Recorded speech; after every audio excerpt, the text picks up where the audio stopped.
Hi, I'm Chase Cocking, and I'm one of the clinicians here at Heart to Heart Counseling Center. And I want to talk to you today about the power of empathy. Empathy has a lot of implications. Outside of your relationship and inside of your relationship. Outside of your relationship, there's parts of it that can lead to better health. It can lead to success. People who are more empathic are able to relate to employers better, relate to friends better, have more meaningful and successful relationships.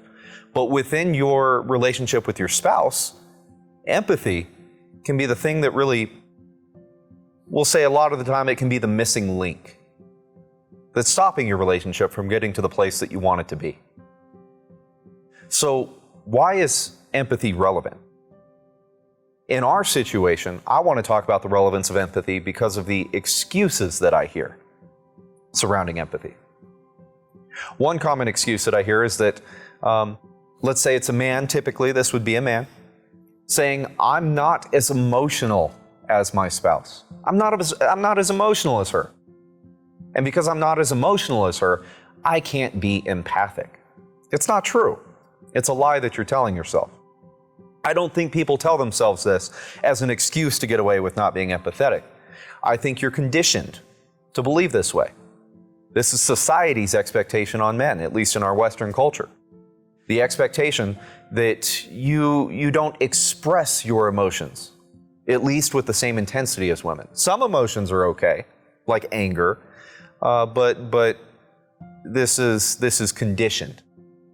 The reality is, and research supports this, that men and women experience emotions to the same degree, to the same intensity.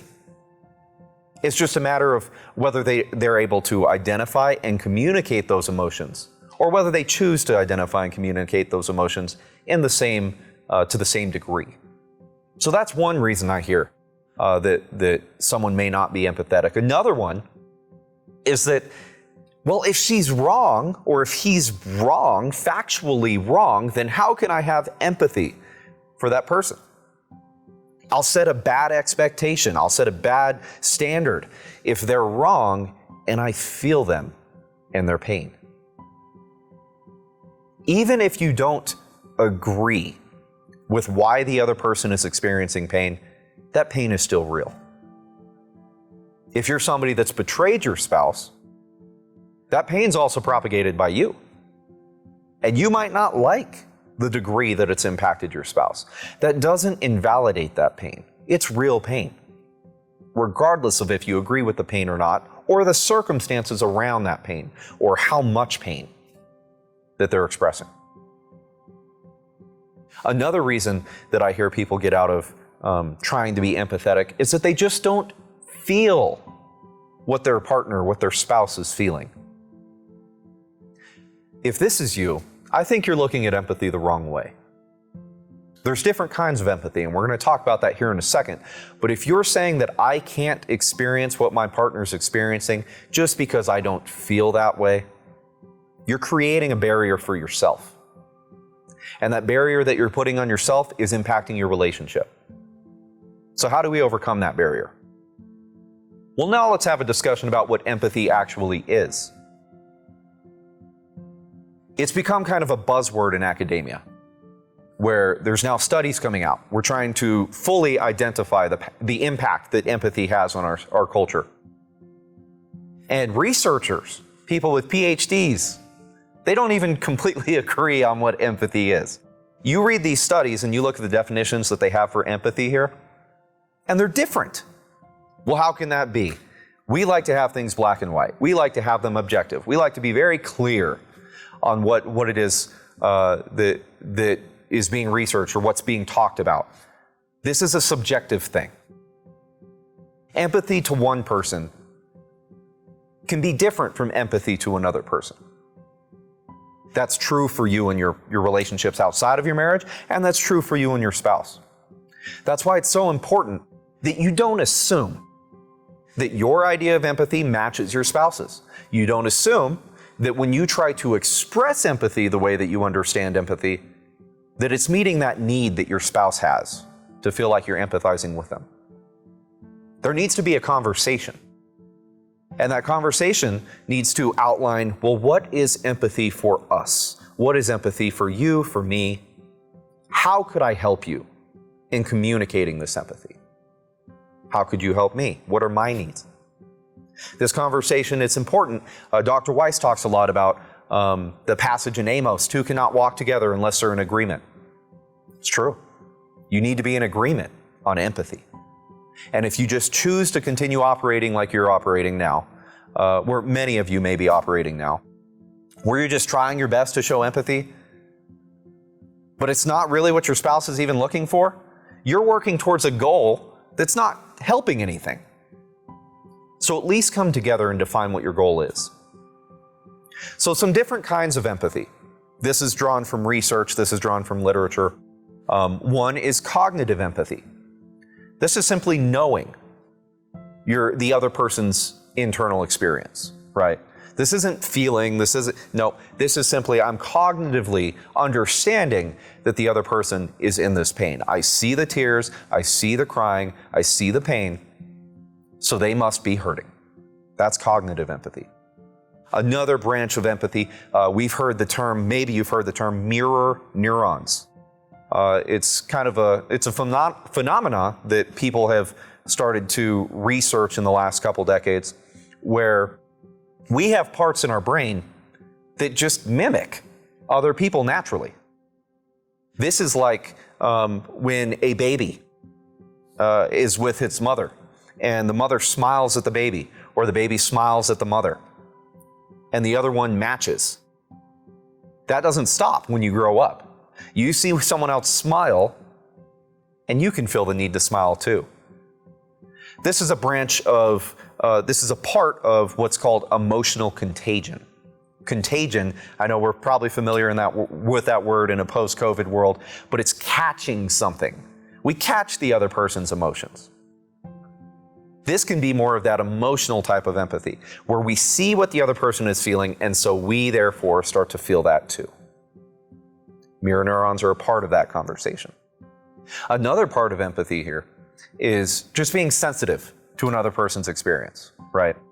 This, I'm going to talk about a metaphor here in a little bit, but this is sympathy. This is what a lot of people think of as sympathy. I see the other person's hurting, so I'm going to be sensitive to them in their pain. Sometimes this is all that your spouse is looking for. Sometimes they need more. But that's why we have to have this conversation. Another type of empathy is perspective taking.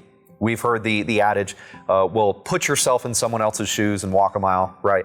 This is being able to say, hey, if I was in this person's situation, this is how I would be impacted.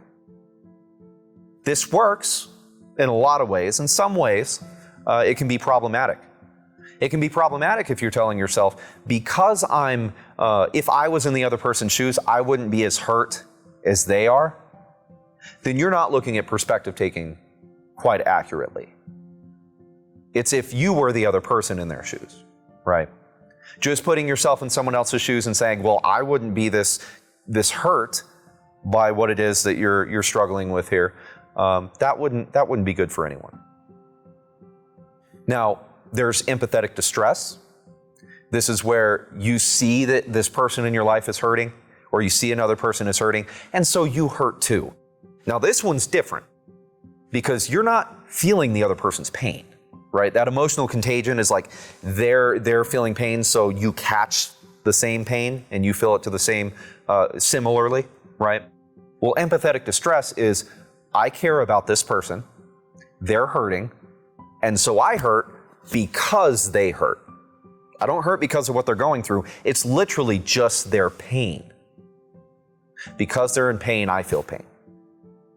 This, in the literature Dr. Weiss has about activating events in recovery, well, he says them having pain can be one of the activating events. That is an example of this. You see that they're in pain, so you feel pain, and you can hurt them out of reaction to you feeling pain. Or you can just try to hurry them along because you feel this pain. It's important to recognize that you may feel pain because they're in pain, but what you do after that point is where you're going to make the difference. Another branch, and we'll say this is not really a branch of empathy, but it's important in the discussion of empathy, is compassion.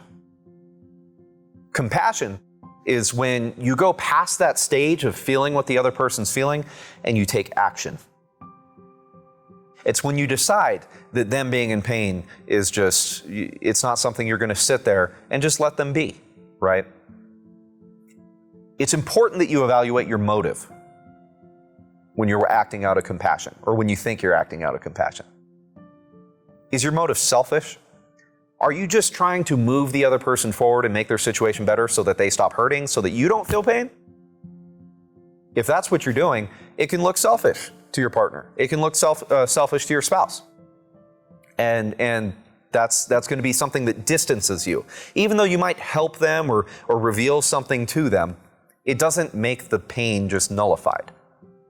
So feeling the pain that they're experiencing and helping them while you're feeling that pain and empathizing with them. That's what true compassion looks like. A selfless motive, it looks like my spouse is hurting. And if you caused this, my spouse is hurting, and I might recognize that I can't take back the damage that I did. So I'm going to sit here with her in the pain. And maybe a back rub. It won't solve everything, but it will help. Maybe going to the store and getting her a favorite snack. It won't solve everything or anything, but it'll help her in this moment. And you don't do that to shut her up, right? You do that out of compassion. So Brené Brown, she's one of the leading experts in empathy. I think that's pretty easy to say. She has a metaphor that I like to turn to.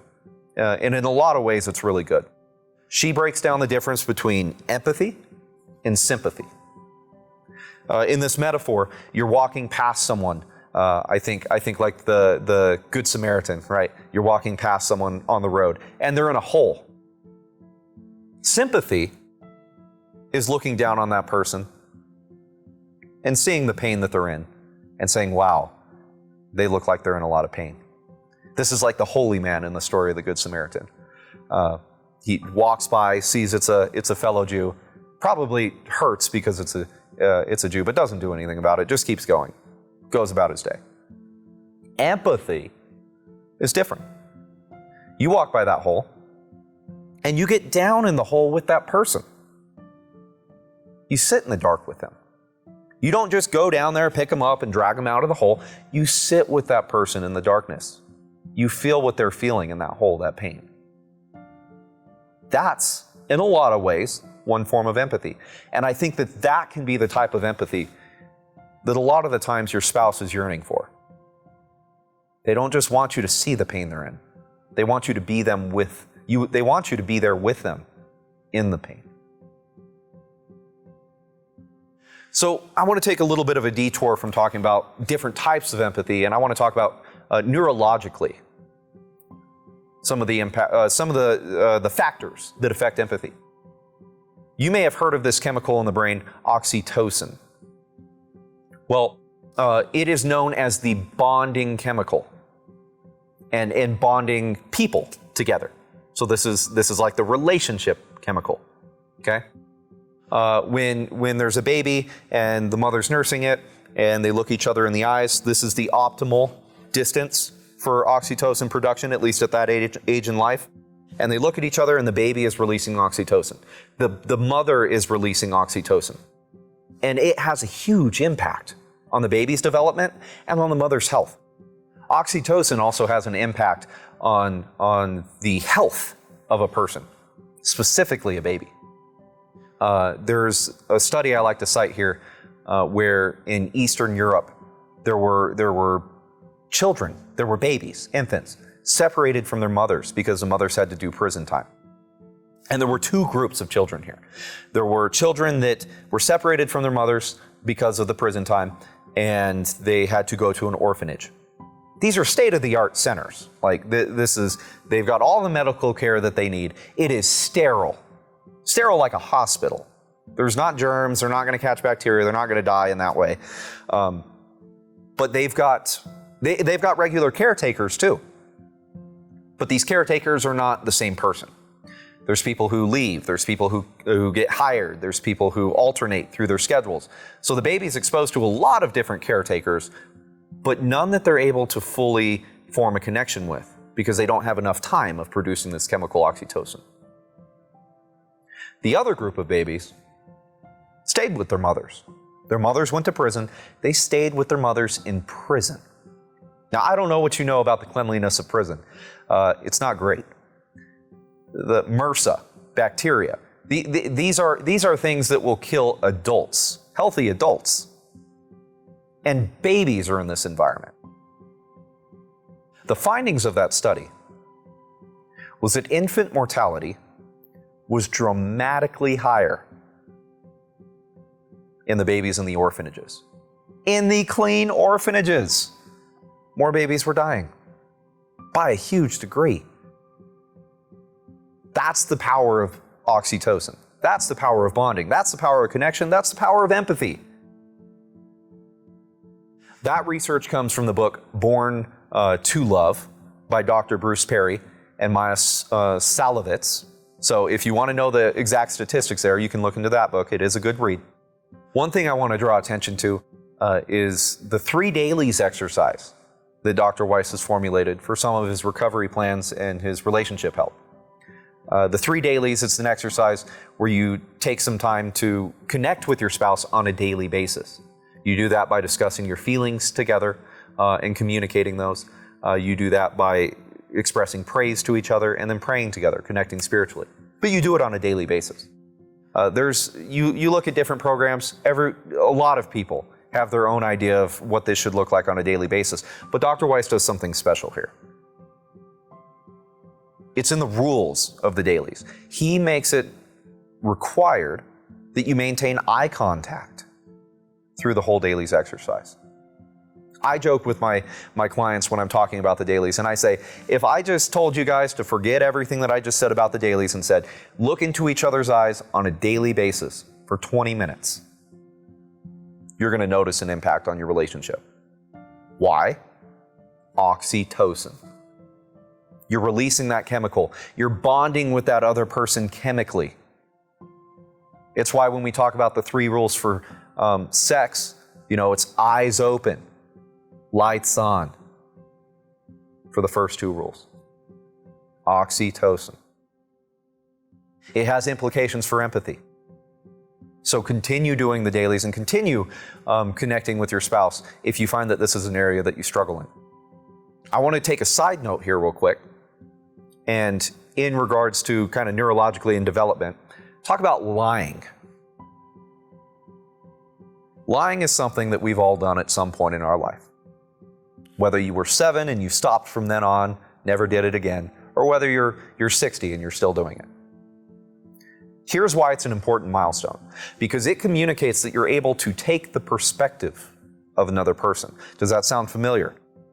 I talked about in the beginning here, when we were talking about different types of empathy, perspective taking. That's a part of empathy. If you can lie, you can take perspective. Here's why. Lying implies that you know the information that you're keeping from the person would be damaging to them or to your situation in their eyes. So you know what you're doing when you're lying. If you're lying, you can't fake ignorance. I didn't know how this would impact you. No. If you're lying, you have a complete understanding and you're able to do this perspective-taking process. Back to neurologically, out of that side note. Childhood neglect has an impact on empathy development. If you're a child who didn't get that bonding with a primary or with multiple caretakers, regular, then you've had to learn that you can't rely on other people to meet those emotional needs. You've had to learn to soothe yourself. Turn to maladaptive coping strategies because children have to find them on their own if their parents aren't providing them. And typically those are maladaptive, things like pornography. I want to be very clear here. Childhood neglect sets the tone for this emotional type of empathy that we've been talking about here, where you're feeling and experiencing what the other person is experiencing. It sets the tone but it doesn't mean that you get a free pass. So the reason I'm bringing this up is that if you are a victim of childhood neglect, if this is your story, that doesn't mean all hope is gone and you're never going to be able to do this with your spouse. That means you have work to do. That means that you can learn to better identify your emotions and communicate them and do this bonding work with your spouse. Making that time for eye contact and daily connection. Having sex in a relational way. Taking Dr. Weiss's emotional fitness course. Buying that book. Where he'll teach you to have that greater control of and awareness of your emotions. That's how you can move out of that rut if it feels like you're just stuck. One of the excuses that I can hear is, well, not even one of the excuses that I hear. One of the things I think I hear from spouses a lot of the time is, well, you know, he's a psychopath. He's narcissistic. It makes sense, right? If you're living with someone and you're just in this tremendous pain and they're not feeling with you, they're not compassionate for you, they're not in tune with you, it can feel like you're with a shell. It can feel like you're not with somebody that has any concern for other people in general. So I hear that term. Psychopathy it's defined by a complete lack of empathy. I mean, that's how you tell who a psychopath is. There's no conscience, and there's no empathy. To a psychopath, to a sociopath, people are objects 100% of the time. Dr. Weiss talks about the object reality. He talks about this in his Unstuck video. Well, imagine that on steroids. It's object reality to the extreme. It is the only way that you can conceive life or that you conceptualize life. If it doesn't make sense, like I said, refer to that Unstuck video.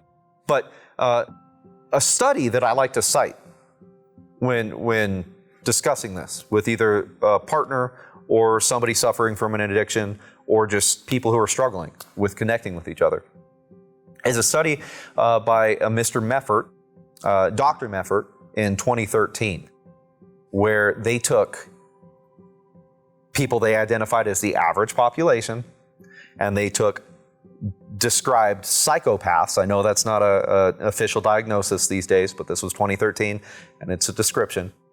So they had average people and psychopaths and they put them in an fMRI.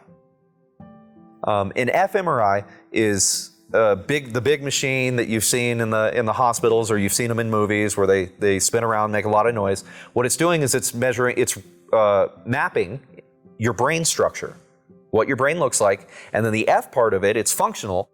They're also seeing activity. So they see what the brain looks like and they see how much activity is happening in each of those areas of the brain. So they fit these described psychopaths and they fit these average people into the fMRI. And while they did that, they showed them a video of somebody experiencing pain. I think in this study, it was just somebody being pinched or something. But even then, I feel like that illustrates the power in the study. Something as benign as somebody being pinched. They weren't saying anything gruesome. And the psychopaths went in the average person went into the fMRI. They had the brain measured while watching that person get pinched. And there's 4 areas in the brain that are associated with empathy. This is well known. This is documented. And those 4 areas lit up. There was activity in those areas of the brain. The psychopaths went in the machine, saw the same video, the pinch. They measure their brain. There's a little bit of activity in those areas in the brain. A little bit. They're not completely cold and dark, but there is a little bit. That's what you'd expect. This is a psychopath. You might even think they'd have nothing. No, they had a little bit. Here's where the study becomes meaningful. They run the test again on the psychopath. This time they give them instructions. The instructions are, try and empathize with the person being pinched. Try and feel that pain. Try to open yourself up to them. The psychopaths go back in the fMRI. They have their brains measured, seeing the same video they just saw before, and then they have identical reactions in the brain to the average person in the first part of the study. This is mind-blowing. A psychopath experiencing what an average person experienced. That's counter to everything we've heard about that population. What they drew from this study is that it's not an inability to experience what other people are going through. It's not a lack of empathetic capacity. It's a switch. And it's a switch that chooses whether or not you're going to choose to open yourself up to the pain of another person. A psychopath is somebody who lives their life with that switch by default in the off position. They can turn it on. And for the vast majority of you watching this video, statistically, if a psychopath can turn this switch on, you can too. If you feel cold to your spouse's pain, if it's just been too much, if you think you're not as emotional as them, do you have the switch off? Are you choosing to be cold to them? A psychopath could switch that switch, can you? You can. I want to draw a distinction here, okay? I feel like it's responsible for me to include this. There is research that supports people on the spectrum, the autism spectrum. There is less activity in mirror neurons, less mirror neuron activity, and then they have difficulties in perspective taking. That's well known. So if you're someone that's there on the spectrum, what I just said with the switch thing, that might not necessarily apply to you. That doesn't mean that you're hopeless either, right? You can receive training from someone who's qualified on perspective taking. So do the work. Do the work that you're able to do, right? Have this conversation with your spouse. If this applies to you, make that part of the conversation, and then make a plan that goes forward and honors an equal goal. There's also a difference between having empathy and communicating empathy. Your partner could be going through this pain, and you could see the pain. You could be moved by the pain. The pain could draw things up in you from the past or from the present. And they could never know that that's what you're experiencing. Because that's the nature of internal emotional states. They're internal. You feel them. Your spouse feels them. If you see that they're in pain, it's because they've communicated it in some way. They're crying. They're hurt. If you feel moved by that pain and you just sit there next to them and watch them cry, and there's no attentiveness, then it's going to look the same to them as if you're empty and cold and you don't feel any of the things that they're experiencing. There's an acronym that's been created. Fittingly, it's the acronym E.M.P.A.T.H.Y. E.M.P.A.T.H.Y. And they actually created this for doctors. Because I talked about the power of empathy at the beginning, I left this part out. There's considerable research that shows the success of like a counselor or a therapist or a doctor. A lot of the times, their clients' perceived success of the situation, it boils down to whether or not they formed a connection, whether or not they had a meaningful relationship with their doctor, with their counselor. Not actually the paradigms that they use, the work that they do, it's about the relationship.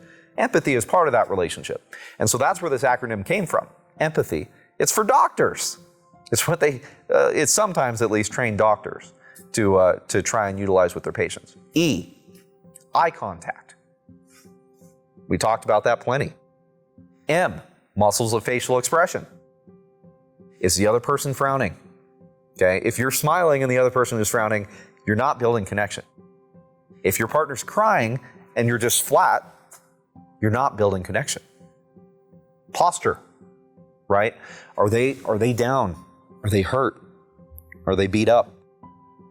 And you're just standing there staring at them. This is like the hole we talked about with Brene Brown. Are they in the hole? Get in the hole. Affect. Tone of your voice.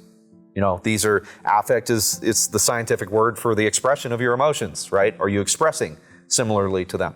Tone of your voice. That's a component of that as well. All of this is. And then hearing the whole patient is the H part of that acronym. Obviously, you're not a doctor with your patient. For your spouse, are you hearing the whole of your spouse? Are you just listening to the tears, or are you looking for the meaning behind those tears? Dr. Weiss utilizes the understanding her exercise. Wow, what a better way to express empathy and concern for your partner. I highly recommend that if that's not something that you're well versed in, I often say it's the most powerful tool that I give any of my clients. You can find that in the Helping Her Heal video by Dr. Weiss. But, and why is your response, right? So it's how you're responding to the other person. Are you just saying, hey, yeah, that pain sucks. It looks painful. Let's move forward and forget about that pain. Here's a lollipop. Quit crying. Like, is your response one that conveys compassion and empathy? That acronym was created by Dr. Weiss in 2014. You can find that study too. So now I want to take a little bit of a detour here before we wrap up and talk about empathy from a biblical context. Who better to look at than the example of Jesus? The Bible says to mourn with those who mourn. That's Romans 12:15. A lot of us have heard that verse. Okay, yeah, I'm supposed to feel sad with the people that feel sad, but let's look at an example. The shortest verse in the Bible, John 11:35. Jesus wept. Why did Jesus cry? His friend Lazarus had just died. He walked into the tomb or the area where Lazarus had died, and he sees his Jewish friends, Lazarus' friends, and Lazarus' sister Mary. And they're all weeping and they're all crying. Jesus walks into that room. Jesus is God. He knows what he's going to do. He knows he's about to perform a miracle. He's about to raise Lazarus from the dead. And he walks into this room with all the friends and family that are crying and weeping. And he weeps with them. The power in that. Imagine it. If you were in that situation and you had that power, I would feel the inclination to walk in there, see them crying. Fear not, I'm here to save the day. I'm God. I'm going to raise him from the dead. There's no need to cry. Even if he was dead for good, it's eternal, an eternal perspective. We're only alive for a blink of an eye, then we're going to die. We'll be in heaven. Like, you'll see him pretty soon. Don't worry about it, right? No, Jesus doesn't do that, even though he knows that's the truth. That's where I'm saying at the beginning, well, I don't agree with her, so I can't empathize with her. Jesus knew they were crying for somebody that was, A, had their soul saved, or was going to have their soul saved, and B, somebody that was going to be raised from the dead again. That's a reason to rejoice, not cry. But he sits with them. And he cries. That's empathy. You might think you have other knowledge. You might think you have the answer. You might think you know what will fix that person's pain, but you're still with them in that pain instead of just giving them the solution and trying to move forward. God's empathetic to us. When he sees you hurting, and you might be disenfranchised from that, you might not remember what pain feels like. You might be going through a lot of suffering right now. Wherever you are, God is meeting you. And he's feeling what you're feeling with you. So in summary, first of all, I want to thank you for being a part of this conversation on empathy. I think that this is a topic that's misunderstood in a lot of ways, and I hope that this message brought a little bit of clarity. There are, remember, different ways that empathy is expressed.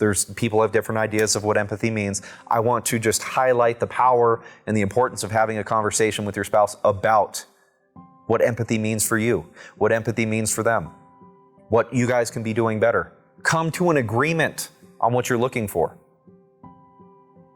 That's where you're going to start moving forward. If you have some of these barriers in your life that I talked about, childhood neglect, autism spectrum, some of the faulty beliefs like I'm not emotional, I'm a man, or some of the faulty beliefs like I can't validate her pain if she's feeling something that I wouldn't be feeling in their situation.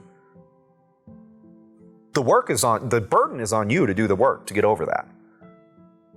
It's not on anyone else. It's not on your spouse for sure.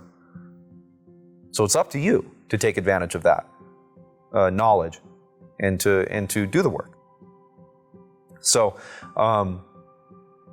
past that, if this is still a barrier in your relationship, if there's something that just seems insurmountable and you're not able to overcome it, I recommend that you get in contact with Heart to Heart Counseling Center. It's where I work. It's where I see clients.